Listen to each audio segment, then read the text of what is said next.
Let's talk a little bit about what to pack and how much to pack. Now, if we're rucking, again, rucking is an event. We're not backpacking. So I'm fine if you're gonna do a ruck, if you're gonna get out and do some rucking on the weekend, to take just and have some weight that you're gonna be going for. I'm gonna be fine if you said, hey, Stoke, you know what?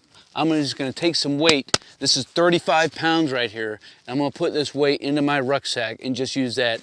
Again, you know, we're looking for a physical fitness event, not necessarily having a purpose or means of having stuff on our back. Now that said, I think there's a lot more benefit to not rucking for a particular weight, but to be rucking with the gear that you have on you. And there's something to be said, you know, to be mindful of how much gear that you have and have a purpose for everything that's in your pack. So I'm much more adamant to give a packing list to somebody and say, here, this is what we're gonna ruck with, because there's a reason to have all these items in here, as opposed to saying, here's how much weight you need to pack, just make it happen. So either way, I'm encouraged to know what you do down in the comments below, whether you're going for a specific weight or a packing list. And again, especially if you spend a lot of times out in the woods, there's something to be said of knowing what you take out all the time and to go ahead and ruck with it. You know, as we get this forward pack put back on, and show you all a few things. Oh, that's such an amazing waist belt.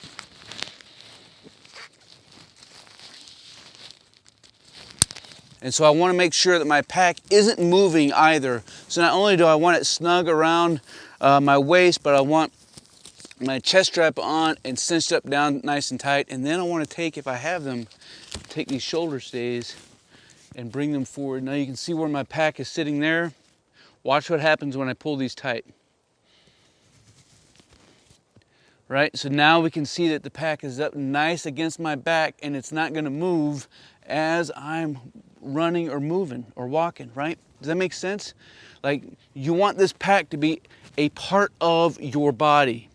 It needs to be moving as you move. It needs to be moving with you and not against you. Because if your pack is hitting your back, if it's sliding up and down, that's all hot spots, that's all sore spots, it's all places that your muscles are going to be destroyed. And so these are things that we want to avoid. So that's why a pack like this, of having some good stays, a chest strap, and a nice waist belt that's not just a tourniquet on our waist, is most important, because that gives me all these points of contact to just cinch it to my back. When it comes to packing a backpack, there's a lot of misinformation out there, I believe. And I'm going to tell you that from my experience, I want all the heavy weight that I can up as close as I can to my body. And I want to be mindful of my center of gravity. So what that means is I don't want all that heavy weight up top. Does that make sense? Because now I'm going to be top heavy, I'm going to be falling all over the place. I want it nice up and close to my body. And I want it, the majority of the weight maybe like right in here. But again, if I'm packing a packing list, I'm going to be mindful of how I'm going to be taking things out. And I'm not going to sit here and tell you that there's a golden rule as far as what to put at the bottom of the pack, what to put at the top of your pack. But I will tell you, get all that weight up nice and close to your body.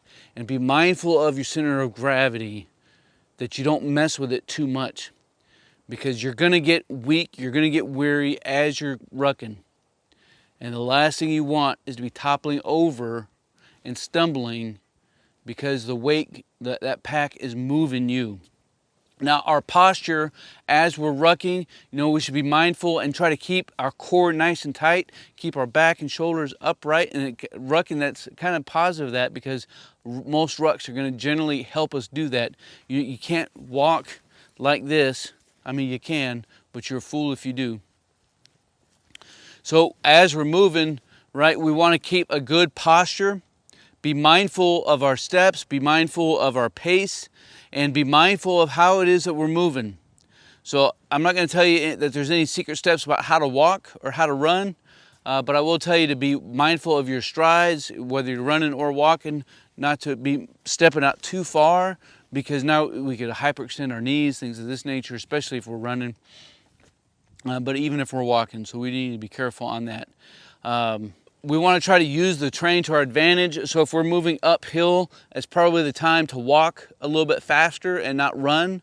And if we're moving downhill, it may seem like use that advantage to start running, but you need to be mindful that if you start running downhill, especially if it's too steep, you're probably going to injure your knees.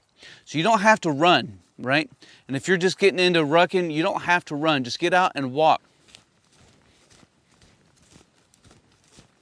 When it comes to running, you know, most people don't run because, again, we're not just doing a short sprint. This is an endurance marathon that we're talking about. So a run is more of a aerosol shuffle, if you will. So you got no business looking straight down in front of you. Again, you're going to ruin your posture and you're going to ruin your mindset. So as opposed to that, I think you're fine if you're looking out straight in front of you. I think if you're looking down 15, 20 meters in front of you, because what that's going to do is it's going to help keep your shoulders back and keep your core nice and tight. Again, even with the Alice pack, you know, we want this nice tight on the shoulders. You know, in this particular one, with this particular configuration, I'm not using the waist belt. Again, the waist belt on these things suck, so I'm not concerned about that. And I'm ready to go hit the dadgum ground running. But you can see how I have it configured. You know, it's nice and tight up against my shoulders. Man, we ready to rock.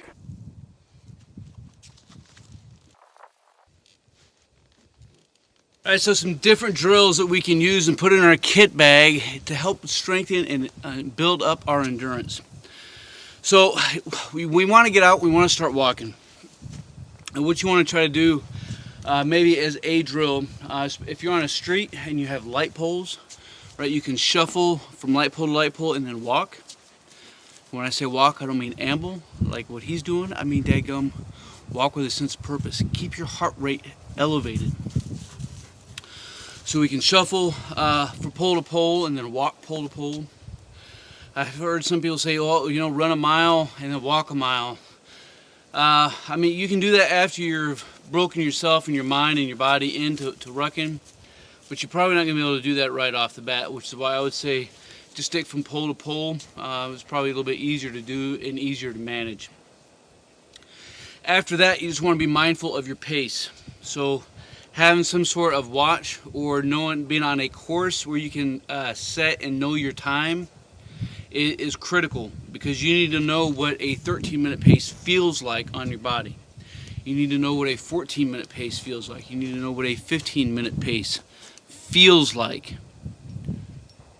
Even if you can't track it, you know, verbatim on a smartwatch or something, knowing what that pace feels like on your body is critical, because it's going to help make sure that you can keep and maintain the pace count that you need.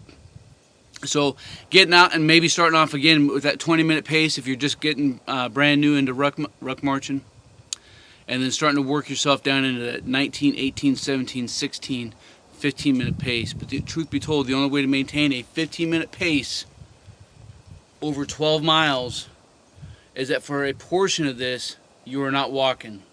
And a 15-minute pace is a walk at the end of the day.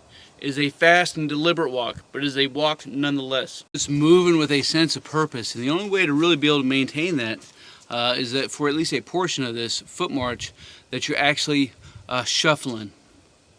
Does that make sense? Like you got to move fast. You got to be able to move sometimes at that 13-minute pace, because at some point in time you're going to be moving at a 16 or 17-minute pace, and so you got to be mindful of that. Know your overall objective. Of course, and another trick and tip for you is to take all of your straps and then not only make sure that they're nice and tight and secure down, but to take the excess material and roll it up and then use some duct tape or electrical tape and then bind it together so the straps aren't flapping all over the place.